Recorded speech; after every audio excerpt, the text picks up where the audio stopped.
그리고 휴일은 휴일대로 알아서 가정과 개인이 지키지만 중요한 것은 안식일, 주님의 부르심에 주님이 우리에게 쉼을 주신 이 날을 어떻게 지켜야 될까? 그것이 꼭 일요일은 아니더라도 그러한 날을 우리는 어떻게 순종하며 지킬 수 있을까? 그래서 그 쉼을 누릴 수 있을까? 오늘 본문에서 두 가지만 살펴보겠습니다. 첫 번째 7절 말씀이에요. 함께 읽어볼까요? 시작. 나는 자신을 원하고 제사를 원하지 않으며 하신 뜻을 너희가 알았더라. 무죄한 자를 정죄하지 아니하였으리라.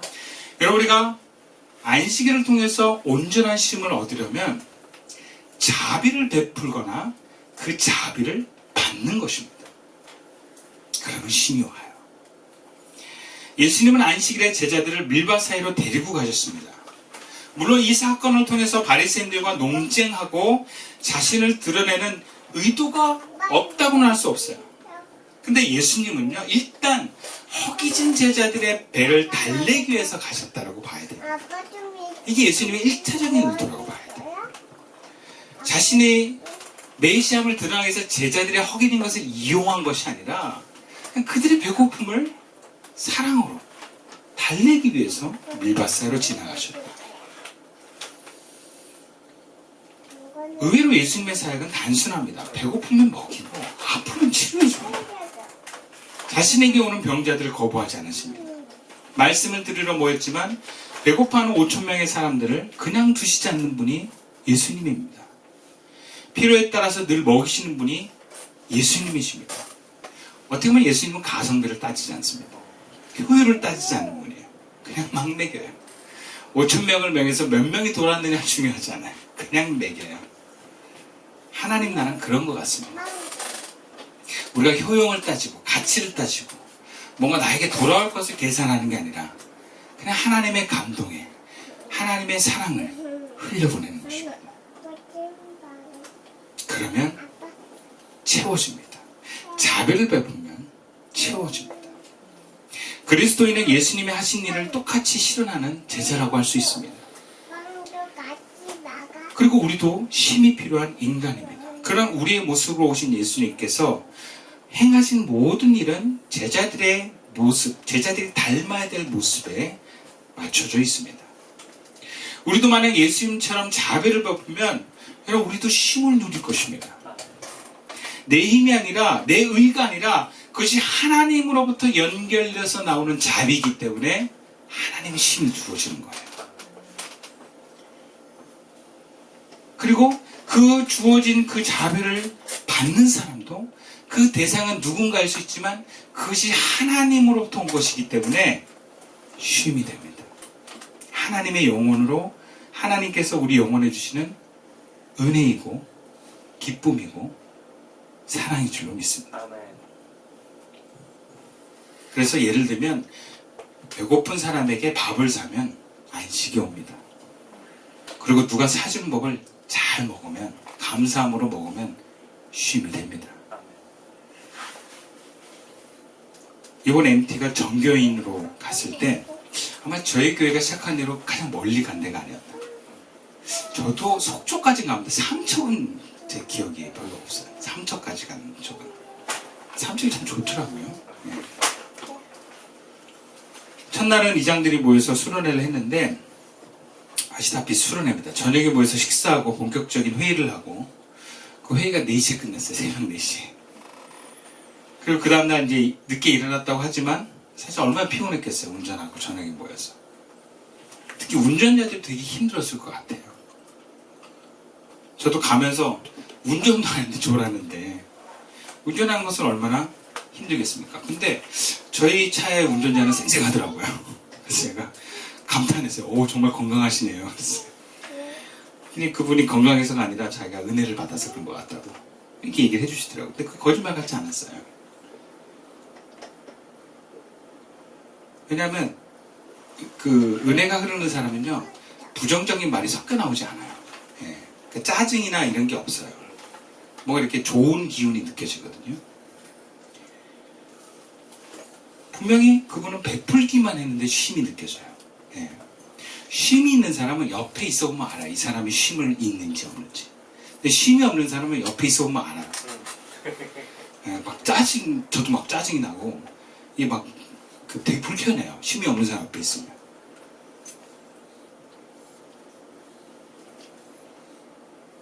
반면에 저는 뭐 아무것도 한 게 별로 없었죠. 우리 별님도 지적을 하더라고요. 앞으로 한 게 뭐가 있나요? 저 한 게 없죠. 주일날 설교를 했고요. 저 정말 먹기만 잘 먹었어요. 예. 맛있다 그러면 무조건 먹고, 잘 먹었습니다, 저는. 예. 대게도 그냥 먹고, 집게만 먹고, 고기도 그냥 잘 먹었어요. 잘 먹었어요. 제가 에너지가 막 넘쳤어요. 너무 좋았어요.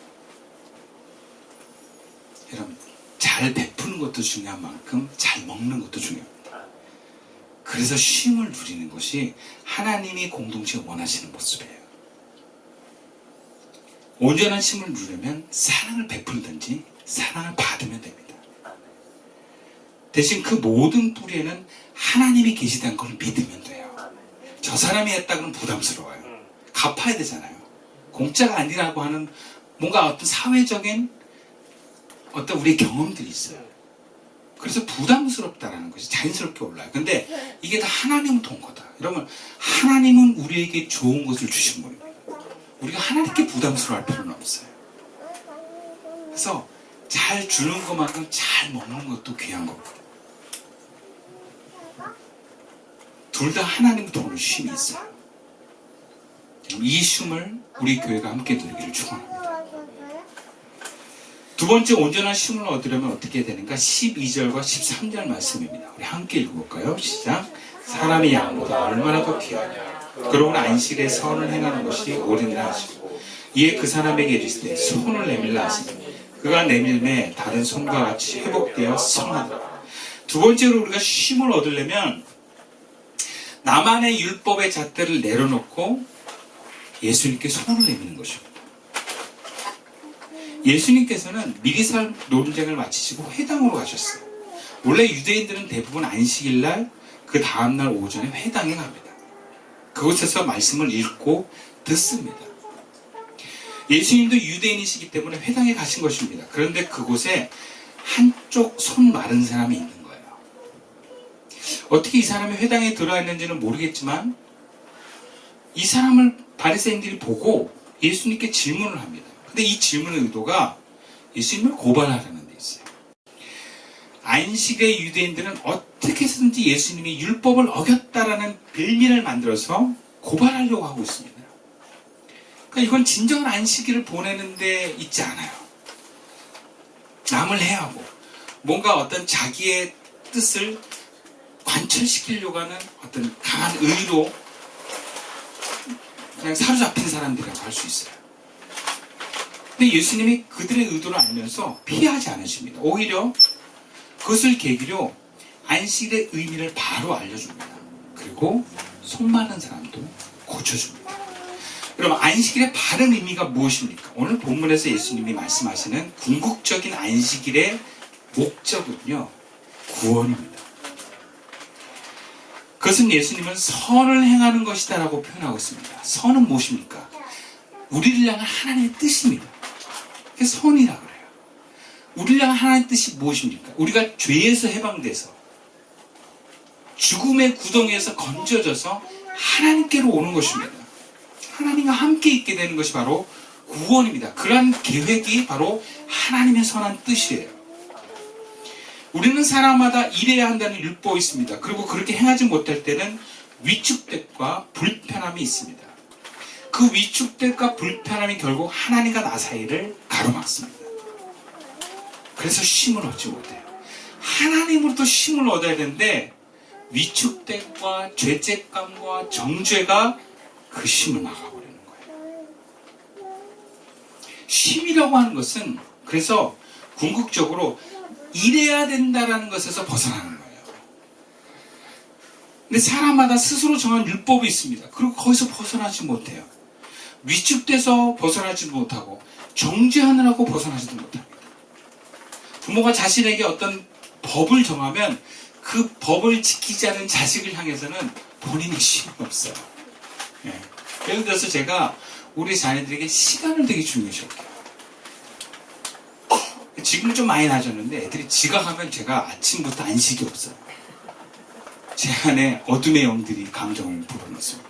하나님의 영의 힘이 오는 게 아니라 어둠의 영들이 막 입으로 뱉는 순간 죄가 되는데 얼마나 힘든지 몰라요.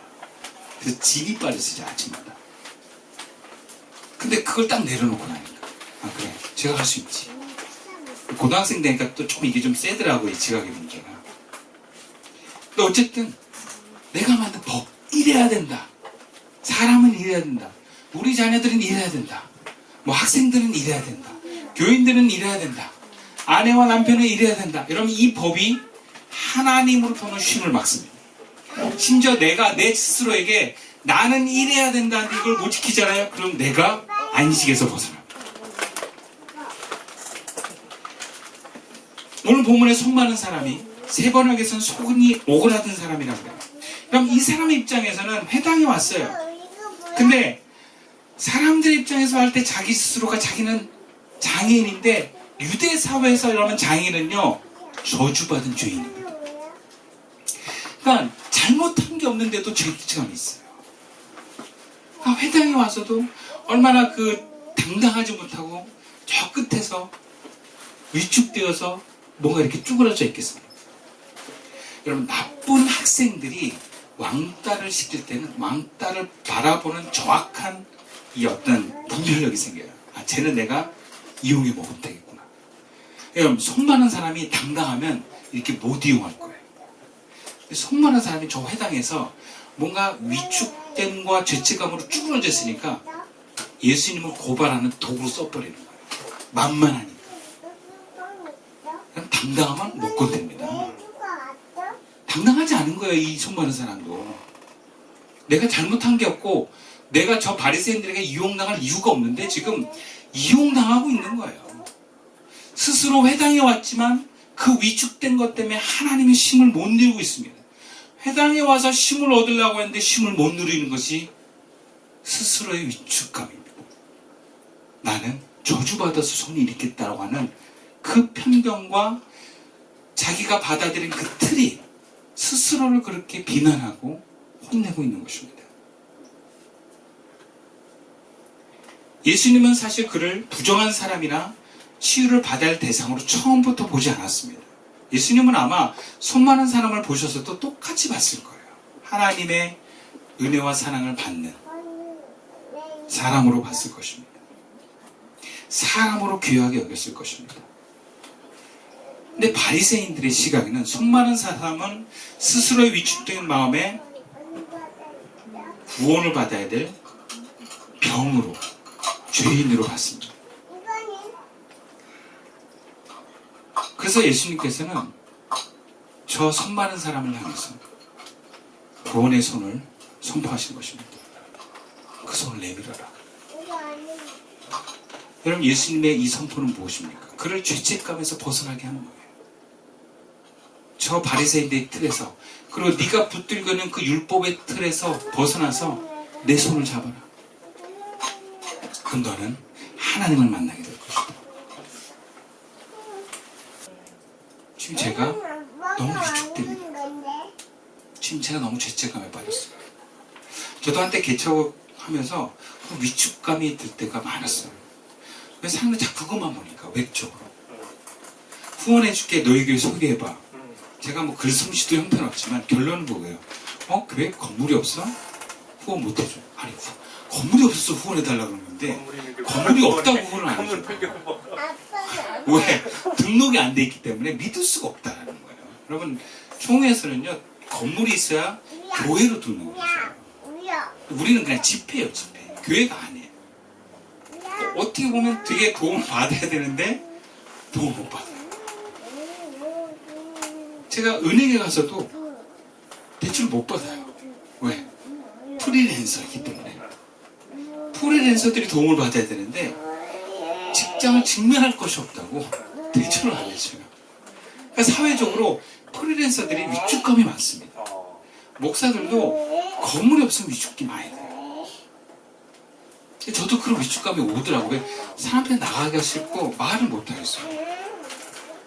근데 이 문제를 놓고 제가 하는 게 기도였어요. 왜냐하면 제가 이 위축감이 하나님도 은혜와 쉼을 못 얻는 거더라고요. 그냥 기도했어요. 하나님, 제가 이렇습니다. 자비를 베풀어 주십시오. 제가 주님 안에서 이 영적인 눈이 떠져서 사람들이 보는 육의 눈에 좌우되지 않고 영적인 눈에 주님의 보는 시각으로 제가 당당히 설 수 있게 해주십시오. 그럼 주님은 우리를 통해서 세상에 쉼을 얻길 원하세요. 그러기 위해서 우리가 쉼을 누리길 원하십니다. 여러분, 그 쉼을 누립시다. 우리 시선교회가 오기만 하면 사람들이 하나님의 에너지를 받는 곳이 되게 합시다. 그리고 저와 여러분 스스로가 늘 하나님의 쉼이 있는 자가 됩시다. 자비를 베풀고 그 자비를 잘 받읍시다. 그리고 하나님의 선이 기회가 있을 때마다 그 선을 흘려보냅시다. 그것이 하나님과 동행하는 길입니다. 그것이 행복입니다. 그 길을 저와 여러분 모두가 또 우리 자녀들 모두가 함께 갈 수 있는 우리 시선교회 되실 길을 주님의 이름으로 축원드리겠습니다. 기도드리겠습니다.